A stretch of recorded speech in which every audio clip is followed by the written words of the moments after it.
What is up, everyone? We are here in the shop. Got the deck system installed with some pieces that were maybe damaged in shipping.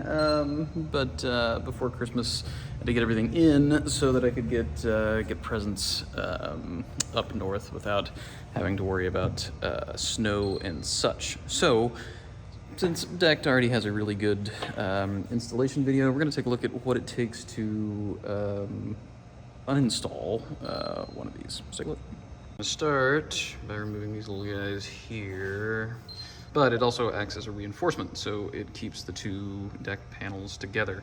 So we're going to lose that, we're going to lose this guy, and then we're going to lose this guy down here, and we should be able to pop this panel out.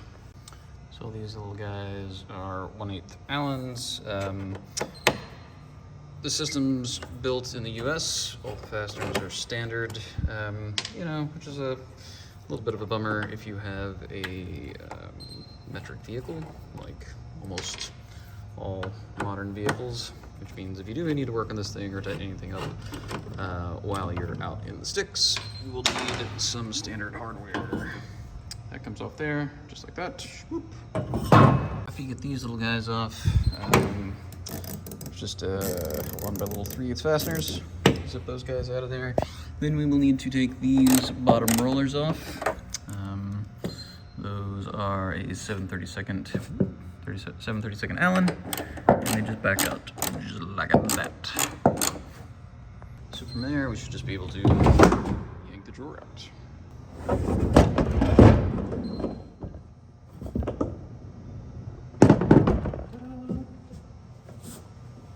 Okay, from there we need to hop up in here and undo these J-hooks.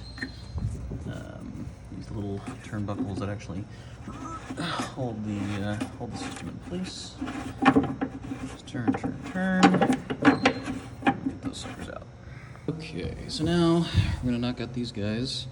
I think there are 13 of them total. 1, 2, 3, 4, 5, 6, 7. Oh, there's 7 here. And then once we get all this whole panel out, we will take care of the ammo boxes outside, and I'll show you why that is here in a second.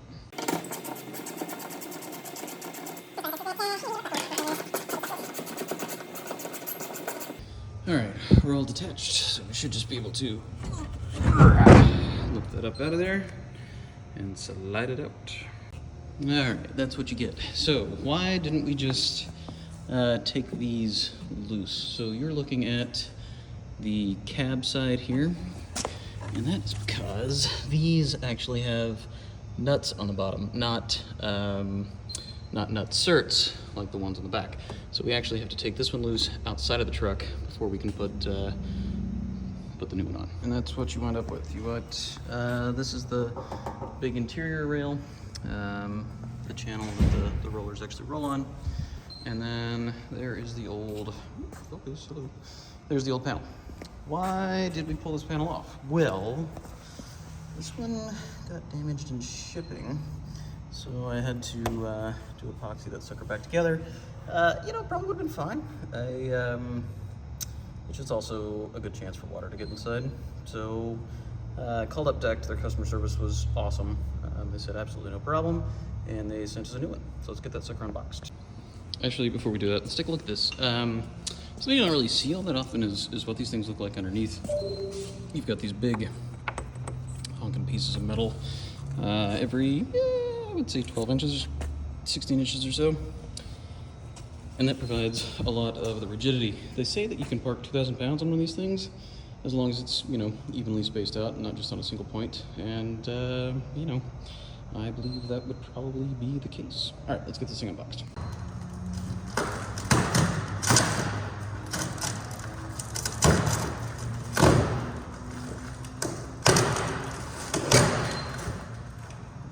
Ta-da! How about that? Brand new, no brakey brakes, no brakey brakes. We're good to go. All right, so now we just have to mate this piece with that piece, and we'll be back in business.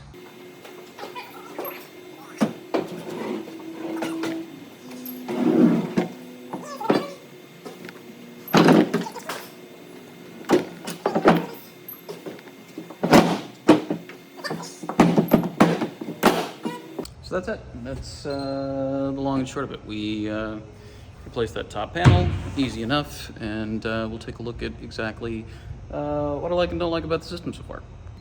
All right, let's start off with what we like. Organization. This is a massive improvement over what I was working with before, which was just all of this piled under the back seat of the truck. Tools, air compressor, ratchet straps, miscellaneous nonsense. The standard deck comes with 2 of these boxes. You got a little one and then a big one over there. I originally had my recovery gear in this guy, but it was just too heavy to easily lift out, so we're running loose. We're running loose. So recovery gear lives here. Kinetic strap, tree saver, hand winch just in case, map gas, because you never know. Bow shackles. Are you just looking at things in the office and saying that you love them? Aid, trash bags, all that fun stuff lives there. And you still have this massive cavern back there, a couple bolt cutters, to stuff with whatever else you don't really need on a daily basis. This is huge. Makes everything a lot easier to get a hold of, makes it easy to see exactly what you do and don't have before you leave on a trip. You know, during riding season, we pretty much live out of this thing, and the number of times that we've shown up at the trailhead and realized we forgot the air compressor, or we forgot the tools, or whatever, I lost count. So this will make a big difference. Deck doesn't go so far as to say this is weatherproof, but they do say that it is weather resistant. All along that seam, there's a foam gasket that keeps water out of the drawers.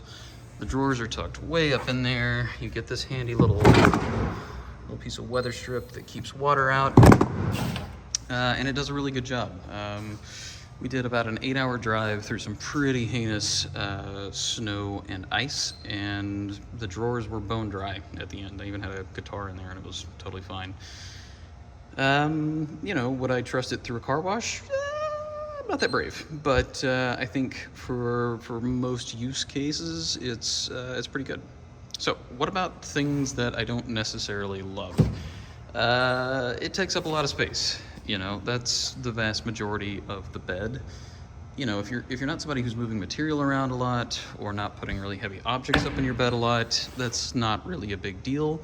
But you know, if you're trying to lift, you know, a thing of Sacrete, you know, that sucker's nearly up to my chest, and that just makes it that much harder. That's not a fault of the product necessarily. It's just a reality. Likewise, you know, technically we can load a quad up here, and we'll probably give that a run, but that's every bit of 4.5 feet off the ground. And as you all know, the higher the trailer, the higher the loading surface, the more complicated it can be. That said, I don't think it's coming out anytime soon. And if anything, it's given me an idea about building a sort of base camp out of this thing. I think we can throw a camper top on the back and a small foam mattress, and we'll have a place that we can crash without having to worry about throwing up a tent. So, would I recommend the deck system? Yeah, I think so. You know, they're pricey. They're not cheap, but it's a really well-made product. It's made in the United States. The instructions were easy. If you can put together a Lego set, you can put together one of these things. So yeah, if you're looking for truck storage that'll stand up to weather, it's hard to go wrong with. You know, a lot of guys will throw together a sort of plywood system, and those are great, especially in terms of cost, but they're definitely not weatherproof, and you know, they're not going to have the sort of longevity or the toughness that these things do. So yeah, give them a shot. Our write-up will be linked in the bio, but otherwise, yeah, thanks for watching.